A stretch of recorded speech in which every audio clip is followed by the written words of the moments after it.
അധികാരങ്ങളേറെ, പക്ഷേ ആധികാരികത ഏറെ കുറവ്. അങ്ങനെയുള്ള ആളുകളുടെ എണ്ണം പെരുകുന്നതല്ലേ ഒരു നാടിൻ്റെ ഏറ്റവും വലിയ ശാപം എന്നൊക്കെ പറയുന്നത്. യേശുവിനെക്കുറിച്ച് ജനക്കൂട്ട് ഇങ്ങനെ അമ്പരപ്പോടുകൂടി പറഞ്ഞു, മറ്റുള്ളവരെ പോലെയല്ല ഈ മനുഷ്യൻ എന്ത് അധികാരത്തോടു കൂടിയാണ് സംസാരിക്കുക, എന്ത് അധികാരത്തോടു കൂടിയാണ് ഈ മനുഷ്യൻ ജീവിക്കുക. രണ്ട് തരത്തിലുണ്ട് അധികാരം. ഒന്ന്, പുറത്തുനിന്ന് വരുന്ന അധികാരം, സ്ഥാനമാനങ്ങൾ നൽകുന്ന അധികാരം.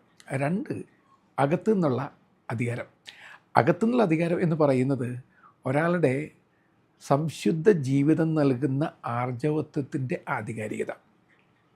അതുള്ളവർക്ക് നെഞ്ചു വിരിച്ച് കണ്ണിൽ നോക്കി സത്യം പറയാൻ പറ്റും. അങ്ങനെ പറയാൻ കഴിയുന്ന ആളുകളുടെ എണ്ണം വളരെ കുറഞ്ഞു പോകുന്നു. അതാണ് ഇന്നത്തെ ഏറ്റവും വലിയ പ്രശ്നമായിട്ട് മാറുക. അങ്ങനെയാണെങ്കിൽ എൻ്റെ പ്രിയപ്പെട്ടവരെ, എന്നെ കേൾക്കുന്ന നിങ്ങളുടെ ഉള്ളിലേക്ക് നോക്കി ആദ്യത്തെ ഒരു ചോദ്യം ചോദിക്കണം. അകത്തുള്ള അധികാരം ഉണ്ടോ? വളരെ വർഷങ്ങൾക്ക് മുമ്പ് ഞാൻ സെമിനാരിയിൽ പഠിക്കുമ്പോൾ ഒരു ജീസസ് യൂത്ത് പ്രവർത്തകൻ സംസാരിക്കാൻ വേണ്ടി വന്നു. സെമിനാരിക്കാർ പുറത്തുനിന്ന് ഒരാൾ പ്രസംഗിക്കാൻ വരുമ്പോൾ ഘനീഭവിച്ച കരിമേഘങ്ങൾ പോലെ അങ്ങനെ നിൽക്കും, പ്രത്യേകിച്ച് വല്ലാത്തൊരു ഉദാസീനതയുടെ മുഖാവരണങ്ങളോടുകൂടി. ഇയാൾ പ്രസംഗിച്ചു തുടങ്ങിയപ്പോൾ ഘനീഭവിച്ച കരിമേഘങ്ങളായിട്ട് തന്നെ നിൽക്കുന്നു. പക്ഷെ പതുക്കെ പതുക്കെ കരിമേഘങ്ങളിൽ നിന്നും ഒരു മഴപ്പെയ്ത്ത് ആരംഭിച്ചു. കൃപയുടെ കൊടും മഴപ്പെയ്ത്ത് കാലമാണ്. എല്ലാവരും പുതിയൊരു സ്നാനമേറ്റ പോലെയാണ്. ടോക്ക് കഴിഞ്ഞപ്പോഴത്തേക്കും ഞാൻ അദ്ദേഹത്തോട് പറഞ്ഞു, it was so wonderful man, it was so inspiring, so touching, and how could you do that? അദ്ദേഹം എന്നോട് ചോദിച്ചു, you know father, I was not preaching about Christ, I was preaching Christ. ഞാൻ ക്രിസ്തുവിനെ കുറിച്ചല്ല പ്രസംഗിച്ചത്, ഞാൻ ക്രിസ്തുവിനെ പ്രസംഗിക്കുകയായിരുന്നു. അതങ്ങനെ പറയണമെങ്കിൽ ഒരു ആധികാരികത വേണം, ഒരു ആർജവത്വം വേണം. ഈ ക്രിസ്തുവിനെ കുറിച്ച് പ്രസംഗിക്കുന്നതിന് കുറച്ച് അറിവ് കുറിച്ചെടുത്ത് കുറുക്കി കാച്ചി അവതരിപ്പിച്ചാൽ മാത്രം മതി. പക്ഷേ ക്രിസ്തുവിനെ പ്രസംഗിക്കണമെങ്കിൽ ക്രിസ്തു അകത്തുണ്ടായിരിക്കണം. വൃദ്ധനായൊരു വൈദികന് സെൻഡ് ഓഫ് സമയത്ത് യുവാവ് ഇങ്ങനെ പ്രസംഗിച്ചു.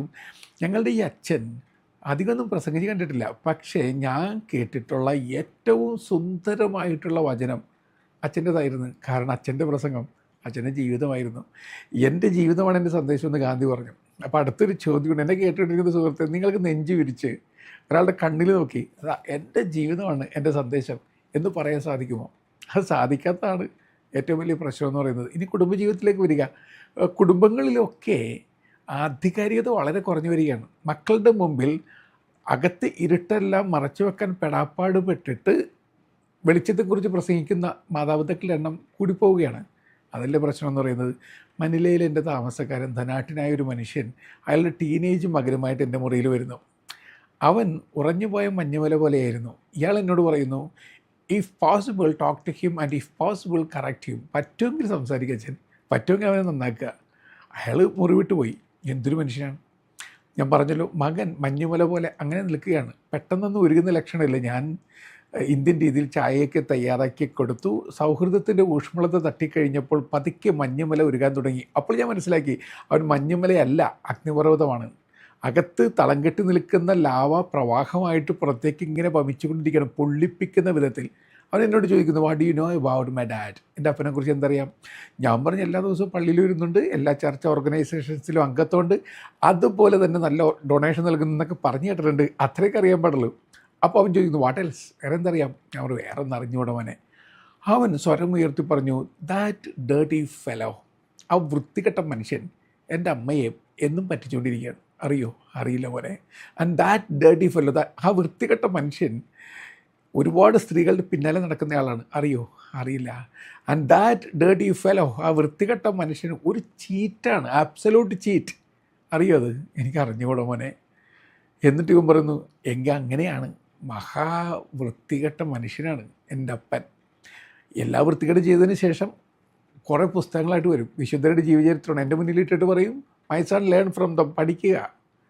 ഇനി അവൻ എൻ്റെ മുഖത്തേക്കൊന്ന് കനപ്പിച്ച് നോക്കി, പൊള്ളുന്ന മൗനം. അവൻ സ്വരമുയർത്തി പറയുന്നു, when in fact my living dad is A dead example, how can I learn from the dead saints? എൻ്റെ ജീവിക്കുന്ന അപ്പനൊരു ചത്ത മാതൃകയായി മാറുമ്പോൾ ഈ മരിച്ച വിശുദ്ധരിൽ നിന്ന് എന്താ ഞാൻ പഠിക്കേണ്ടത്? മിയാ കുൾപ്പ, മിയാ മാക്സിമ കുൾപ്പ എന്ന് ആര് പറഞ്ഞു തുടങ്ങിയിട്ടുണ്ട്? എൻ്റെ വിഴ, എൻ്റെ വലിയ വിഴ. നെഞ്ചത്ത് ഏതോ ഒരു കരം വന്ന് അലയ്ക്കുന്നുണ്ട്. എന്നെ കേൾക്കുന്ന പ്രിയപ്പെട്ട മാതാവേ, പിതാവേ, വെറുതെ ഒന്ന് ആലോചിച്ച് നോക്കിയേ. നിങ്ങളുടെ മക്കൾ നിങ്ങളെ ചോദ്യം ചെയ്തുകൊണ്ട് നിങ്ങളൊരു ചത്ത മാതൃകയാണ് എന്ന് പറയേണ്ട അവസ്ഥ ഉണ്ടാകുന്നുണ്ടോ? ആധികാരികത നഷ്ടപ്പെടുമ്പോഴാണ് അങ്ങനെ സംഭവിക്കുക. ഭാര്യ ഭർത്താവിനോട് സങ്കടം പറയുകയാണ്, നമ്മുടെ മകൾക്ക് ഇതെന്ത് പറ്റി? അന്യഗ്രഹ ജീവിയെ പോലെ പെരുമാറുന്ന അവൾ പറയുന്ന ഒന്നും കേൾക്കുന്നില്ല, ഒന്നും അനുസരിക്കുന്നില്ല, മൈൻഡ് പോലും ചെയ്യുന്നില്ല. അവളെ നല്ല മോളാക്കാൻ എന്താ ചെയ്യേണ്ടത്? അപ്പോൾ ഭർത്താവ് ശാന്തനായിട്ട് പറഞ്ഞു, അമ്മ, മോള്, നീ നല്ല അമ്മയാവുമ്പോൾ അവൾ നല്ല മോളായി മാറും. ഞാൻ നല്ല അപ്പനാവുമ്പോൾ, നീ നല്ല അമ്മയാവുമ്പോൾ മക്കൾ നല്ല മക്കളായി മാറും. അതല്ലേ ശരി? അത് ശരിയാണ്. എന്നെ കേൾക്കുന്ന പ്രിയപ്പെട്ടവരെ, എക്സെപ്ഷൻസ് ഉണ്ടാകാം, പക്ഷേ നല്ല അപ്പനും അമ്മയ്ക്കും നല്ല മക്കളാണ് സാധാരണഗതിയിൽ പിറക്കുക. അപ്പോൾ മക്കൾ വഴിതെറ്റിപ്പോയി എന്ന് നിങ്ങൾ വിലപിച്ചു തുടങ്ങുമ്പോൾ ഓർത്തേക്കണം, നിങ്ങളറിയാതെ തന്നെ നിങ്ങൾക്ക് വഴിതെറ്റിയിട്ടുണ്ടാകാം. നിങ്ങൾക്ക് വഴിതെറ്റിയത് കൊണ്ടായിരിക്കാം കുഞ്ഞിപ്പോൾ തെറ്റായ വഴിയിൽ നടക്കുന്നത്. അവൻ്റെ ജീവിതം തോന്നിയ അക്ഷരങ്ങളായി മാറിപ്പോയത് നിങ്ങളുടെ ജീവിതം പൊളിയക്ഷരങ്ങളായി നിങ്ങൾ പൊളിച്ചെഴുതിയത് കൊണ്ടായിരിക്കണം. ഇതിനെക്കുറിച്ച് എപ്പോഴെങ്കിലും ചിന്തിച്ചിട്ടുണ്ടോ? ചിന്തിച്ചിട്ടില്ലെങ്കിൽ ചിന്തിച്ച് നോക്കുക. ഇനി മക്കൾക്കും ഉണ്ടാകണം ആധികാരികത എന്നൊക്കെ പറയുന്നത്. ഒരാൾ അയാളുടെ സ്വത്തിൽ വലിയൊരു ഭാഗം അയാളെ രോഗാതീതനായി കിടക്കുന്ന സമയത്ത് ശുശ്രൂഷിച്ച ഒരു മെയിൽ നേഴ്സിന് അവൻ എഴുതി വെച്ചു. സ്വന്തം മകന് ചെറിയൊരു ഭാഗം മാത്രം. മകൻ കോപിച്ചു. മകൻ ചോദിക്കുന്നു, അതെന്ത് ഇങ്ങനെയൊക്കെ ചെയ്തത്? നിങ്ങളല്ലേ എനിക്ക് ജന്മം നൽകിയത്? അയാൾ കൂളായിട്ട് പറഞ്ഞു, ശരിയാണ്, ഞാനാണ് ജന്മം നൽകിയത്, അതിലെനിക്ക് റിഗ്രറ്റൊക്കെ ഉണ്ട്. പക്ഷേ ഞാൻ നിനക്ക് ജന്മമൊക്കെ നൽകി, പക്ഷെ ഒരു വട്ടമെങ്കിലും നീ മകനായിട്ട് ജനിച്ചിട്ടുണ്ടാ? ഒരു നല്ല മകനായിട്ട് നീ എപ്പോഴെങ്കിലും ജനിച്ചിട്ടുണ്ടാ? ഇതൊരു പൊള്ളിക്കുന്ന ചോദ്യമാണ്. ഈ രക്തബന്ധം കൊണ്ട് നിങ്ങൾ മകനായിരിക്കാം, മകളായിരിക്കാം. നിങ്ങളുടെ അപ്പന്, അമ്മയ്ക്ക് നിങ്ങൾ എപ്പോഴാണ് യഥാർത്ഥ കുഞ്ഞായിട്ട് നിങ്ങൾ തന്നെ പിറന്നിട്ടുള്ളത്? ആ ചോദ്യത്തിന് ഉത്തരവെന്ന് കണ്ടെത്തി നോക്കുക. ആധികാരികത ഉള്ളവർക്കേ ശരിയായ മക്കളെപ്പോലെ ജീവിക്കാൻ പറ്റുകയുള്ളൂ. അല്ലെങ്കിൽ രക്തബന്ധം മക്കളായി എന്ന് കഥ പറഞ്ഞുകൊണ്ടിരിക്കും, പക്ഷേ യഥാർത്ഥ ജീവിതത്തിൽ ആ കഥ അത്രക്കങ്ങ് അർത്ഥപൂർണ്ണമല്ലാതായി മാറും. അടുത്തത് ദാമ്പത്യ ബന്ധങ്ങളിലേക്ക് വരിക. അതിനും വേണമല്ലോ ഒരു ആധികാരികത. ഭാര്യ ഭർത്താവിന് മുമ്പിൽ ഹൃദയം പൊട്ടി കരയുകയാണ്. അവൾ പറയുകയാണ്, നിങ്ങൾ എന്നെ കെട്ടിയതുകൊണ്ട് നിങ്ങളെൻ്റെ കെട്ടിയവനാകുന്നില്ല, ഞാൻ കെട്ടിയോളം ആകുന്നില്ല. നിങ്ങൾ കെട്ടിയ കെട്ടുതാലിയിൽ ഞാൻ കെട്ടിക്കിടന്ന് വല്ലാതെ തകർന്ന് ശ്വാസം മുട്ടി ചത്തൊടുങ്ങാൻ തുടങ്ങുകയാണ്. അങ്ങനെയാണെങ്കിൽ പറയുക, നിങ്ങളുടെ ഈ കെട്ടുതാലി തന്നെയാണോ, അല്ലെങ്കിൽ ഇതൊരു ആരാച്ചാരുടെ കയറാണോ? ഇനി നിങ്ങൾ കെട്ടിയാനാണോ അല്ലെങ്കിൽ ആരാച്ചാരാണോ? ഈ ചോദ്യം പല വീടുകളിലും മുഴങ്ങുന്നുണ്ട്. ആ ചോദ്യത്തിന് ഉത്തരം കണ്ടെത്തുവാൻ നമുക്കാർക്കും സാധിക്കാറുമില്ല. അവിടെ വേണം ആധികാരികത. ഒരാൾ കെട്ടിയതുകൊണ്ട് കെട്ടിയാനാവുന്നില്ല, കെട്ടിയതുകൊണ്ട് കെട്ടിയാളും ആകുന്നില്ല. ആധികാരികത വേണം. സംശുദ്ധമായ സമർപ്പണം, സ്നേഹം. അതില്ലാതല്ലേ വലിയ പ്രശ്നമായിട്ട് മാറുക. അവസാനമായിട്ട് നമ്മളുടെ സഹോദരി സഹോദര ബന്ധങ്ങളിൽ അതിലും ഒരു ആധികാരികത വേണം. ഒരമ്മ പെറ്റു എന്നതിൻ്റെ പേരിൽ ഒരുമ വരണമെന്ന് യാതൊരു നിർബന്ധമില്ല. ഒരു രക്തബന്ധമില്ലെങ്കിലും ആത്മബന്ധം കൊണ്ട് അങ്ങേറ്റ അത്ഭുതം പോലെ ജീവിക്കുന്ന മനുഷ്യരൊക്കെ ഉണ്ട്. നിങ്ങളെങ്ങനെയാണ്? നിങ്ങൾ സ്വന്തം സഹോദരങ്ങളോട് വേണ്ടത്ര അടുപ്പം കാണിക്കുന്നുണ്ടോ? ആധികാരികത ഉള്ളവർക്കേ യഥാർത്ഥ അടുപ്പം കാണിക്കാൻ സാധിക്കുകയുള്ളൂ. ഈ നഗരപ്രാന്തത്തിലുള്ള ഒരു പള്ളിയിൽ വർഷങ്ങൾക്ക് മുമ്പ് ഞാൻ കൊച്ചച്ഛനായിരുന്നു. ഒരു യുവാവ് വന്നിട്ട് പറഞ്ഞു, വഴിത്തർക്കം ചേട്ടനുമായിട്ട് ഒന്ന് പരിഹരിച്ചു തരണം, സംസാരിക്കണം. ചേട്ടനെ വിളിച്ചു. ഒരു ബുധനാഴ്ച വരാമെന്ന് പറഞ്ഞു. പക്ഷേ സമയം ആയിട്ടും വരേണ്ട ആൾ വന്നില്ല. അപ്പോൾ ഈ അനുജൻ പറഞ്ഞു, ഇയാൾ വഴിമുടക്കിയാണ്, എപ്പോഴും വഴി തർക്കം മാത്രമേ ഉള്ളൂ, തർക്കം പരിഹരിക്കണം എന്നുള്ള ആഗ്രഹമൊന്നുമില്ല, വഴിമുടക്കുകയാണ്, അതുകൊണ്ട് വരില്ല, ഒന്നുകൂടി ട്രൈ ചെയ്യും. വിളിച്ചു.